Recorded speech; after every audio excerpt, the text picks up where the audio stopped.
Which are the better Joy-Con alternatives? The Hori Split Pad Pro or the BinBok Slim Discovery Edition? Let's find out.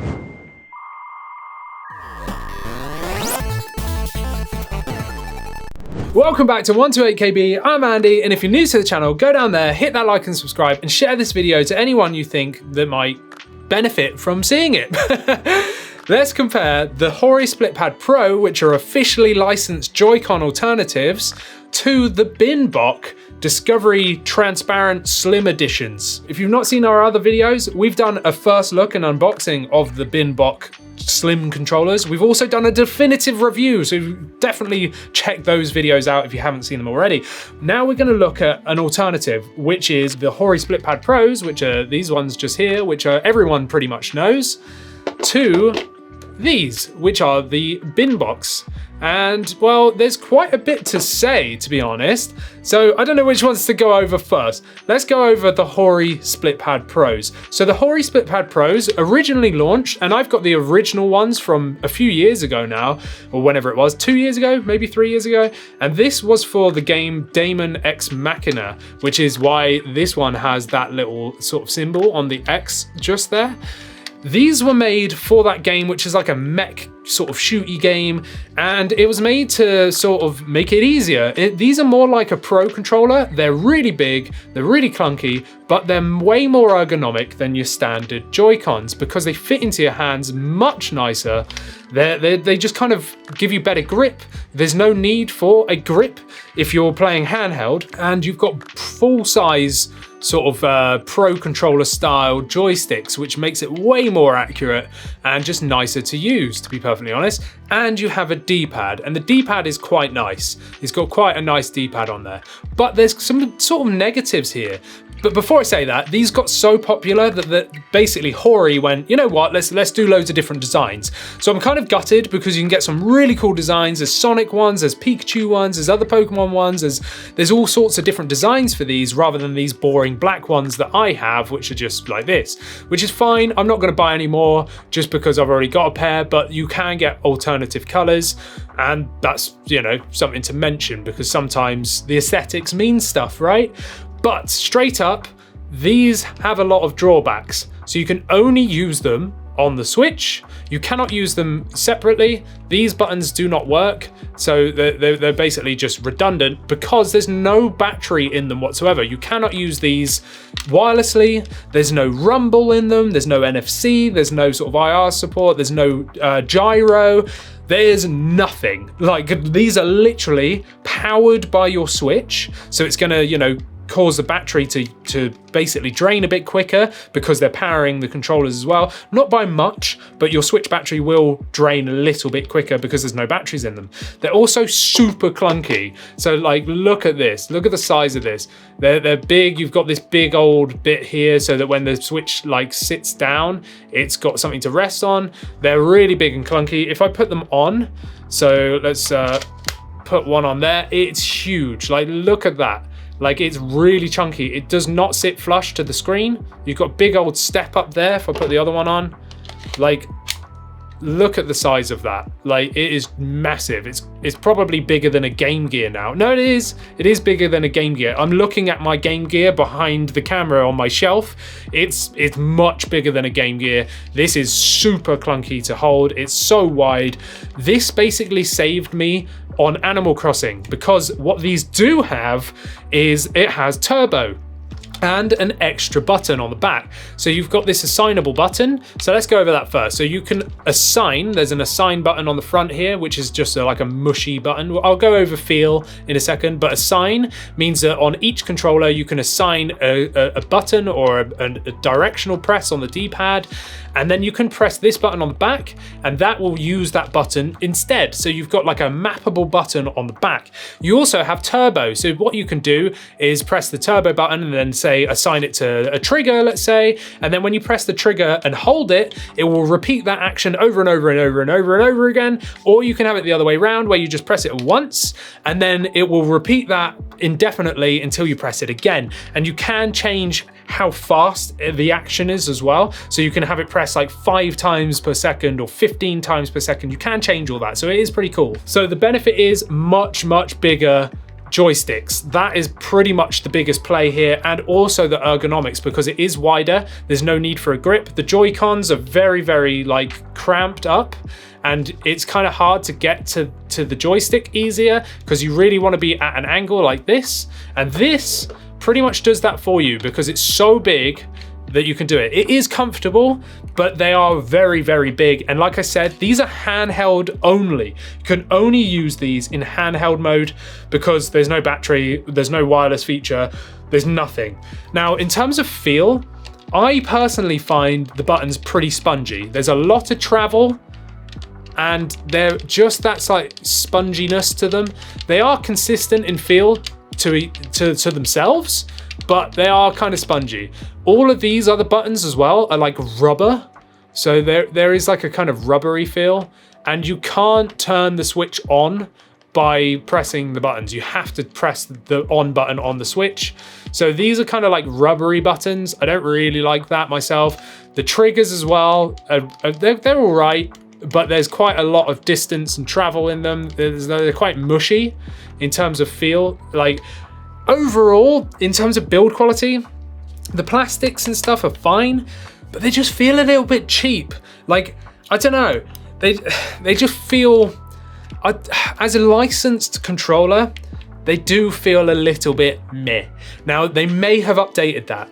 I have got the old ones, so the newer versions, which are exactly the same, they're just different colors and stuff, it may feel a little bit better, but I can't really say because I don't have them. These are the originals, and they're fine. They're just fine. I like them a lot for playing certain games, like FPS games, certainly handheld, but it makes the whole system so bulky, it's just kind of ridiculous. Like, and the fact that it looks a bit meh, like, you know, it looks a bit clunky, it's all a bit, I don't know, there's just something about it I don't really like. But they're a good alternative. The thing with these is, and I'll go over price at the end really, but these are about £45 here in the UK. Now, official Joy-Con replacements are £70, full price, $69.99. These are $44.99. So they're quite a bit cheaper. You can find them on sale, even cheaper again, which is even better. But yeah, that's what it looks like. In terms of, you know, full size, they're massive. Now let's flip over to the other ones, which are the BinBok Discovery Edition transparent ones that I've got. I've done a full-blown in-depth review and unboxing of these. Go check those out if you want to see way more in depth about these in particular. These have loads of features, like the ridiculous amount of features. They're almost as feature-packed as the official Joy-Cons. So the things they don't have is HD rumble, but they do have rumble. They don't have NFC support, and they don't have the like IR scanner thing on the bottom just there. They don't have this just on those as well. So that's the things they're missing. What they do have is they do have rumble, which you can adjust from like 0%, 25%, 50%, 75% and 100, I think it is. If not, it's 0%, 25%, 50% and 100. I think it might be that. But yeah, you do have varying degrees of rumble, which is really, really nice. So you do have rumble packs, which are in the base just there. You can kind of see through the transparency here that they do have rumble. They also can be used wirelessly. So they have batteries in them. So there's actually batteries inside. I don't think you can see the battery unless that, no, I might be wrong. That might be the battery in the back there.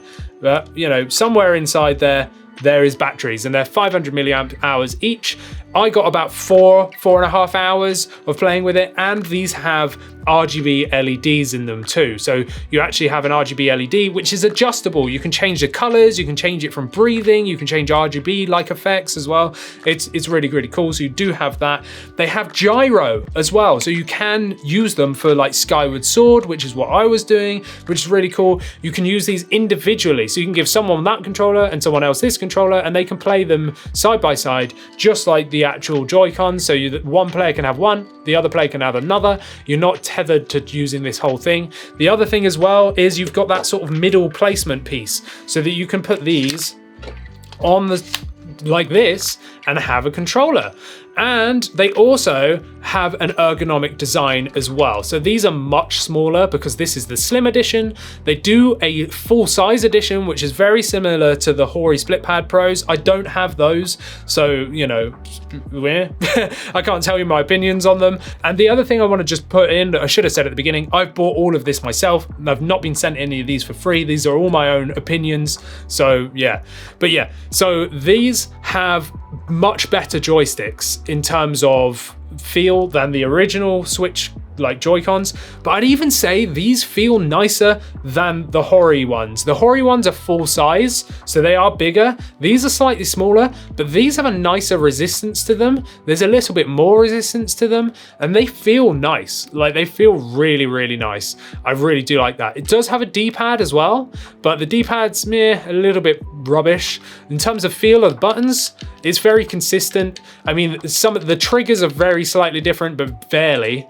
All the buttons are clicky, unlike the Hori. The Hori have those rubber, like spongy feel. Don't like that. These are all clicky buttons, which I do really like. These also have turbo, so you just have a turbo on the front, and you can assign the button that you want turbo to be. These don't have extra sort of mappable buttons like the Hori, but the full-size versions of these BinBok controllers do, so they do have that. So they're very comparable in that sense, but the slim ones here don't. But you do have the turbo button that you can assign to any button, and it's exactly the same as the Hori ones. But yeah, I mean, in terms of feel and finish, these feel better quality than the Hori ones, and I really didn't expect that. I didn't expect that. Like I said, the Hori ones feel a little bit cheap, little bit, like all the mushiness of the buttons, don't really like. These are way more consistent in feel. There's less travel on the buttons, they're clickier.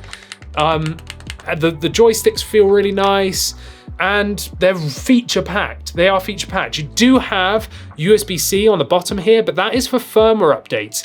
These also charge through the Switch, so let's put them on the Switch. So putting them on, there we go, there's one, and there we go, there's another. So there we go. I think that looks much nicer. Personally, it's much smaller. It's way smaller than the Hori Split Pad. But getting back to what I was saying originally, if we go into the Switch and go to controllers, then you can see just there that there's actually batteries in each of these, so you're going to get more battery life out of the Switch in general because the controllers have batteries themselves, but also you can charge the batteries just whilst charging the Switch, and it still fits into the dock. So once you've put these on, it will charge them too, which is really, really nice. These have a wake up feature, so if you've got the Switch in your dock and you're playing with these controllers, you can press and hold the home button and it will turn the Switch on, which is really, really cool. The other thing is the fit and feel in terms of the Switch. Look at that. This is flush against the back of the Switch and the front. So there's not that massive overhang that you get with these. You don't get that horrible big overhang. And I really do like that. Like, I really do like that. They feel much nicer for me ergonomically. The Horis are a little bit big and wide. There's not like huge amounts of grip there. Whereas look at that. Look at the whatever these are called, the BinBoks. The BinBoks have a much more like bell shape on the back. And for me, that means that there's even more grip than the Horis. So I really do like that. I think they feel great. In terms of use, I've had no issues with them whatsoever. Go check out a full review, but the wireless works great. The motion controls work great. I've not had an issue with any of the buttons. The quality and finish of these feel really, really nice. I do like them as well. But yeah, let's just have another quick look at them compared. There we go. So size difference is huge. Personally, I prefer the smaller size of the BinBoks. And again, I find the ergonomics of the BinBoks much nicer too, because they're more compact and they've got a better grip on them, like because of that big grip. Like this, I feel like there's grip, but it's still big and clunky, and it's kind of, I don't know, it's a bit wide for me. These are probably going to be better for larger hands, but for me, that fits in my hand perfectly. Like, it's almost like they molded it just for me, and I do really, really like that. But yeah, I mean, in terms of feature packed, the Horis have nothing. There's no features at all other than turbo and an assignable button. the BinBoks, they've got everything. They've almost got everything that you want. They've got rumble, they've got wireless use, you can wake the switch up wirelessly, they've got motion controls, there's RGB effects if you want, there's these awesome transparent colors. Let's get on to price. So normal Switch, you know, Joy-Cons, these here in the UK are $69.99, so £70. The Horis, they're $45.99, so £45. And the BinBoks, these cost me £40, including shipping from China. And yeah, so these are almost half price. These are a little bit more expensive. For £5 more, you're getting much less. So the Horis are £5 more than the BinBoks. And yeah, you get not very much. For me, I'd rather save £5 and get all the features that you get with these BinBok controllers. I really do like them, and I wasn't expecting to. I bought them on a whim because I like the look of the transparency. I thought that looked really cool. All the other big YouTubers reviewed the full-size ones last year and liked them, but I thought I don't want big clunky ones like the Hori Split Pad, the Hori Split Pad Pros. I wanted something small and compact like the Joy-Cons, and that's what I got here. And yeah, I was expecting them to be rubbish. They're not. The BinBok ones are really good. The downside is the D-pad is not very nice. The Hori Split Pad has a much nicer D-pad. But overall, I think the BinBoks win. If I had to rebuy these, because like I said, I bought these with my own money, if I didn't have any of these or if they all broke, so far, I would go and buy the BinBoks again because they're cheaper, you've got way more features, you can use them as separate controllers, you can use them undocked, you don't have to use them on the actual Switch. I think it looks nicer on the Switch, it's better ergonomics on the Switch, I prefer the joysticks. Like overall, I'm really digging these. I think they look great, like the battery life's really good. There's not really much bad I can say about it. The only thing is the test of time. I've had these Hori Split Pads for a few years now, and they've been great because they basically can't break. They're just a big solid bit of plastic, and that's basically all it is. They're powered from the Switch. The BinBoks, I've only been using for a few weeks or a couple of weeks, and so far there's been no issues, but maybe in 6 months time, maybe I'll get drift, maybe the batteries will be rubbish, maybe the buttons will start sticking. I can't tell you, but I will do an updated video in 6 months time, maybe even a year's time, we'll see. Whenever they start playing up, I will basically do an update video. If they're fine and they don't ever change, well then maybe I don't need to do a video about it. But yeah, so far I think the BinBoks win. What do you think? Do you have the Hori Split Pads? Do you have the full-size BinBoks, or do you have the slim ones like I've got? The slim ones are the newest ones. Are you looking for Joy-Con alternatives that are cheaper? I think that you should probably check out the BinBok Slim Transparency Discovery Edition. They do other colors as well, you don't have to get the transparent ones. But anyway, that's been this video. I think that the BinBoks win. Let me know down in the comments what you think. Thanks for watching. Check out our website 128KB. I'm Andy. Don't forget to like and subscribe. See you in the next one.